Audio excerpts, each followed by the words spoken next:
আসসালামু আলাইকুম। আশা করি আমার সকল বন্ধুরা ভীষণ ভীষণ ভালো সুস্থ আছো। আলহামদুলিল্লাহ আমরা ভালো আছি। Hello guys, welcome back to channel. প্রতিদিনের মতো নতুন একটা ভিডিওতে সবাইকে স্বাগত জানাই। আমার নিউ রাজবুলাকে সবাইকে ওয়েলকাম জানাচ্ছি। অনেক শুভেচ্ছা ভালোবাসা জানিয়ে আমি তোমাদের সামনে একটা ছোট্ট ভিডিও নিয়ে চলে এলাম। তাহলে বন্ধুরা দেখতে থাকো, একেবারে ফুল ভিডিওটা ওয়াচ করে দিও। শুরুতে একটা লাইক দেবে, একেবারে স্কিপ করবে না। প্রতিদিনের মতো হাজব্যান্ড আমার বাজার নিয়ে এসেছে। প্রতিদিন তো না, 1-2 দিন বাদে বাদে বাজার করা হয় বন্ধুরা। আমরা মধ্যবিত্ত পরিবার, আমরা কিন্তু প্রতিদিন রোজ রোজ কিন্তু ভালো মন্দ খেতে পারি না। শাক পাতা, ডাল, সবজি এগুলো দিয়ে আমাদের দিনগুলো চলে। আর 2-1 দিন বাদে বাদে তো অবশ্যই মাছ লাগে। দেখো বন্ধুরা, কত বড় সাইজের একটা ভেটকি মাছের কাটা নিয়ে এসছে আমার হাজব্যান্ড। এটা আমরা কিন্তু ভেটকির কাটা চচ্চড়ি বানাবো। এটা কোথা থেকে আনলো বন্ধুরা, সেটা তোমাদের সঙ্গে শেয়ার করছি। আমার ভাসুরদের বাড়ি একটা অনুষ্ঠান হচ্ছে, সেখানে অনেকগুলো ভেটকি নিয়ে এসছে। 6 কেজি ওজনের এই ভেটকি থেকে মাছগুলো সব কেটে নিয়েছে, ফিশ ফ্রাই বানাবে। আর সেখান থেকে হাজব্যান্ড আসছিল আমাদের বাড়ি থেকে একটু দূরে, আমার ভাসুরেরা থাকে, সেখান দিয়ে বাজার নিয়ে আসছিল। তাই আমার ভাসুর এই মাছটা আমাদের দিয়ে দিল। আর সেটা নিয়ে আমি এখন কিভাবে কাটাকুটি করে চচ্চড়ি বানাই সেটাই তোমরা দেখতে থাকো। এর আগে একবার আমি খেয়েছি, আর আজকে সেকেন্ড টাইম। আর এগুলো কিন্তু আমি একেবারেই পারবো না ঠিকঠাক করতে। এমনিতেই ছোটো ছোটো মাছ আনলে বেশিরভাগই হাজব্যান্ড আমার ঠিকঠাক করে সাইজ করে দেয়, আর এটাও খুব সুন্দর করে সাইজ করে কাটাকুটি করে দেবে। দেখতে পাচ্ছ বন্ধুরা, একেবারে কাটাই কাটা, কিন্তু না, অনেকটাই এর মধ্যে মাছের মাংস ছিল। আর সেগুলো খেতে যে এত এত টেস্ট লেগেছিল, এত তৈলাক্ত মাছ কিন্তু আমি খেতে একেবারেই সহ্য করতে পারি না। এই মাছটা 2-3 দিন ধরে বাড়িতে রান্না হয়েছে, একেবারেই আমি একটু খেয়ে দেখিনি। এত বড় সাইজের মাছ আমি একেবারেই খেতে চাই না, আমার যেন কেমন একটা খারাপ লাগে। অনেক কষ্টকর এগুলো সাইজ করতে।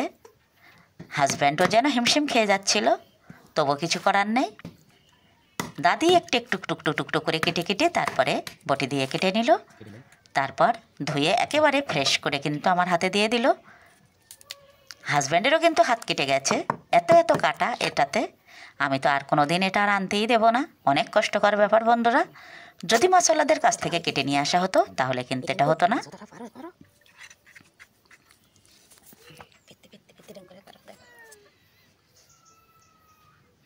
কী যে স্বাদ আর কী যে মজা, ছেলেরা বলল মা খুব খুব ভালো লেগেছে, খুব খুব মজা হয়েছে।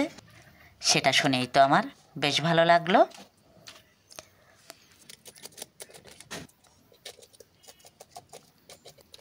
মাছটা কিন্তু একেবারেই টাটকা ছিল বন্ধুরা, এই জন্য স্বাদটা বেশি হয়েছিল।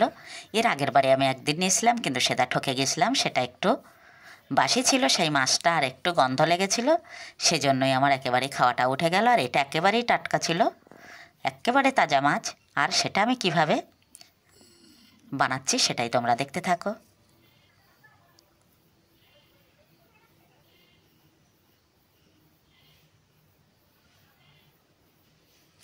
এত এত কষ্ট করে বন্ধুরা ভিডিও বানাতে হয়, সেই ভিডিও দেখে তোমরা যদি সুন্দর সুন্দর কমেন্ট করো, তাহলে কিন্তু আমার নতুন করে আরও ভিডিও করার মোটিভেট বেড়ে যায়। আর সেজন্য আমি অনেক আগ্রহ, অনেক খুশি নিয়ে আবারও ভিডিও বানাতে চাই।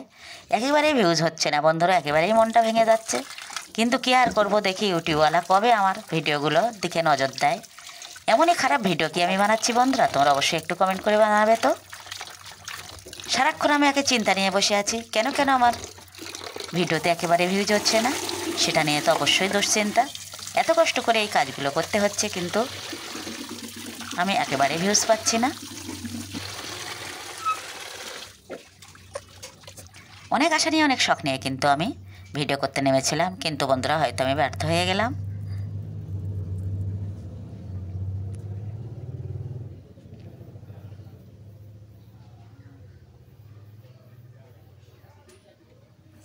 বাপ্পারে বাবা, ফাইনালি আমার মাছটা ঠিকঠাক করে হাজব্যান্ড আমার হাতে দিয়ে দিল। অনেকটাই হাঁপা হইতে হলো।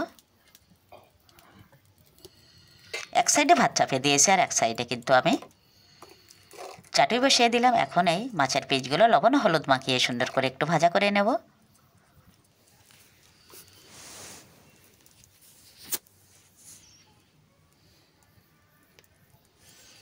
বেশ সুন্দর করে লবণ ও হলুদটা আমি এখন মাখাতে থাকবো।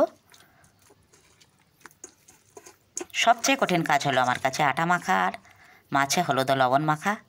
কিছু তো করার নেই।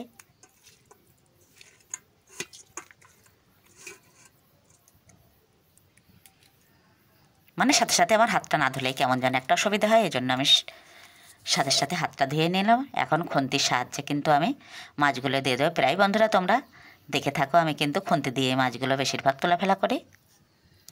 ডবল উনুন, সাথে সাথে রান্না হয়ে যাবে। আরও 1-2 ভাগে কী কী রান্না বানিয়েছি বন্ধুরা, সেগুলো তোমাদের সঙ্গে একেবারে শেয়ার করতে পারিনি। বেশি বেশি রান্না শেয়ার করতে গেলে কিন্তু ভিডিও অনেকটাই বড় হয়ে যায়। এই জন্য আমি একটা করে বেশিরভাগ রান্না তোমাদের সঙ্গে শেয়ার করি। আর যেহেতু ভিউজ হচ্ছে না, একেবারেই মনটা ভেঙে যাচ্ছে। এই জন্য যেসব বন্ধুরা আগে থেকে চ্যানেলটি সাবস্ক্রাইব করে গেছো তাদের কিন্তু অসংখ্য অসংখ্য ধন্যবাদ। যেসব বন্ধুরা এখনো চ্যানেলটি সাবস্ক্রাইব করেনি, প্লিজ চ্যানেলটি সাবস্ক্রাইব করে আমার পাশে থেকো।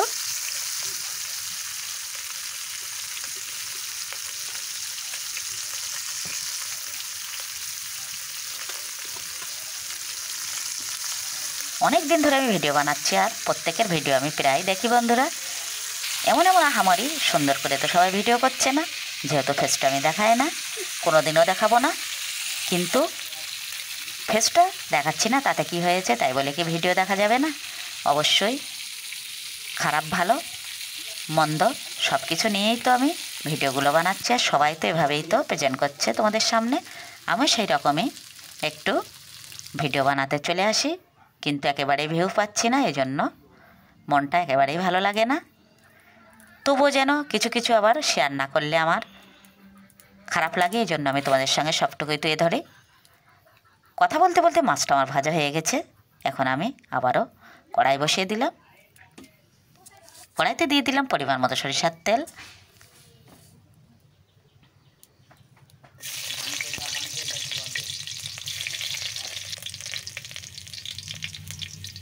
কড়াইটা কিন্তু অনেকটাই বড়, এই জন্য মনে হচ্ছে একেবারে অল্পটুকু তেল, আর মনে হচ্ছে একটু একটু পেঁয়াজ কুচি দিয়েছি। কিন্তু না, একটু পেঁয়াজ কুচি সত্যিই অল্প দিয়েছি, আর বাটা পেঁয়াজ কুচি দিয়েছি। এজন্য আদা রসুন জিরার সাথে পেঁয়াজ কিছুটা বেটে নিয়েছি। সেই বাটা মশলাগুলো এখন কষাতে থাকবো। আর মাছটা একেবারে তেলে ভরপুর ছিল বন্ধুরা, এই জন্য তেলটা একটু অল্প দিয়েছি।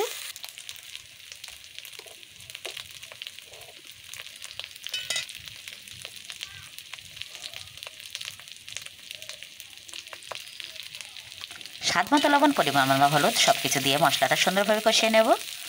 মশলাটা যত কষানো হবে ততই কিন্তু মাছের ঝোলের টেস্টটা দারুণ হবে। এখন আমি একটু পানি অ্যাড করে দিলাম। বেশ ভালো করে আমি কিন্তু কষিয়ে নিয়েছি। যে পানিটা দিয়েছিলাম সেটাও শুকিয়ে এসেছে। এখন আমি দিয়ে দেবো কিছু পরিমাণে তেল। দেখো বন্ধুরা, একটু আমি তেল দিয়ে যেহেতু শুরু করেছিলাম মশলা কষানোর জন্য, আর এই এত বড় একটা তেল, ক্যামেরাতে মনে হচ্ছে একেবারেই ছোট, এত বড় একটা তেল, আর ওখানে তো ওই বড় সাইজের মাছের কাঁটাগুলো যাবে, তাহলে কতটা তৈলাক্ত হয়েছে বুঝতেই পারছো। আর এগুলো খেয়ে হজম করা কিন্তু এতটাও সহজ কথা না, সেজন্য আমি একেবারে স্কিপ করে গেছি, একেবারেই খাবো না। সবাইকে আমি বানিয়ে দেবো, সবাই খাবে, সবাই খেয়ে ভালো বলবে, প্রশংসা করবে, তারিফ করবে, সেটাই কিন্তু আমার মন ভরে যাবে। অনেক অনেক খুশি হয়ে যায় আমি, কেউ যদি আমার রান্নাটা খেয়ে তারিফ করে। সব কিছুর মশলার সঙ্গে তেলটা একেবারে কষিয়ে নিয়ে আমি ঝোলের পানিটা অ্যাড করে দিয়েছি। এখন দিয়ে দিলাম কালারের জন্য একটু লাল লাল কাশ্মীরি লঙ্কার গুঁড়ো। ঝোলটা আবার একটু সুন্দরভাবে নাড়িয়ে দিলাম। এখন কিন্তু আমি মাছগুলো সাজিয়ে দেব। যেহেতু এটা ভেটকি মাছের কাঁটা, কিন্তু ভেটকি মাছের কাঁটা বলা যাবে না, এতে অনেকগুলোই মাছ ছিল সাথে সাথে জড়িয়ে।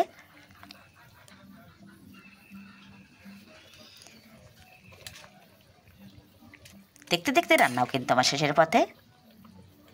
বুঝতেই পারো মাছটা ভাজা হয়ে গেলে বন্ধুরা, মাছটা মশলা দিয়ে ঝোল বানাতে এতটাও সময় লাগে না। আর এভাবে ভিডিওটা আজকে আমি শেষ করব। আবারও দেখা হবে নেক্সট একটা ভিডিওতে। ততক্ষণে আমার সকল বন্ধুরা ভীষণ ভীষণ ভালো সুস্থ থেকো।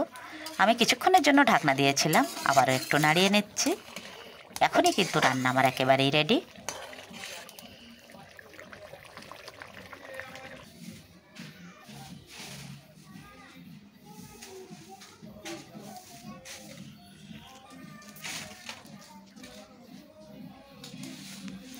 এখানে আমার সারা আফরিন খেলতে লেগে গেছে।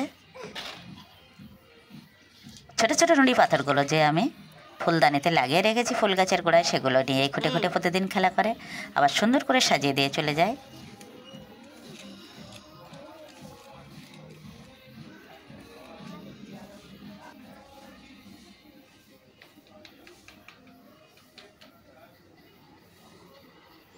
সুন্দর সুন্দর সবুজ সবুজ গাছগুলো একটু তোমাদের দেখিয়ে নিচ্ছি। এখন আর বেশি ফুল টুল নেই, আবার আসছে শীতের মরশুম, অনেকগুলো ফুল তোমাদের আমি দেখাতে পারবো। তাহলে চলো বন্ধুরা, রান্নাটা একেবারেই শেষ করে দিয়ে আমি উঠে যাই রান্নাঘর, মানে খাওয়ার ঘরে। ওখানেও গ্যাস আছে, ওটাতেও রান্নাঘর বলা হয়, এটাতেও, এটা মাটির উনুনের জন্য, এটাই বেশিরভাগ রান্না করা হয়। আর ওখানেও গ্যাস, ইন্ডাকশান আর খাওয়া দাওয়ার জায়গা। দেখতে দেখতে আমার মাছ ঝোল হয়ে গেল। আমি গোলমরিচের গুঁড়ো একটু অ্যাড করে দিচ্ছি। ফাইনাল লুকটা দেখে নাও।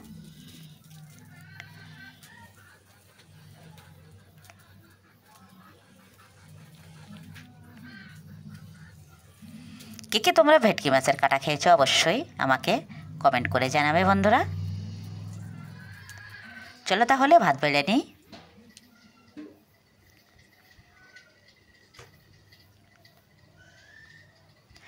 আজকের মতো ভিডিওটা আমি এখানেই শেষ করে দিচ্ছি। পুরো খাওয়াটা তোমাদের সঙ্গে শেয়ার করতে পারলাম না।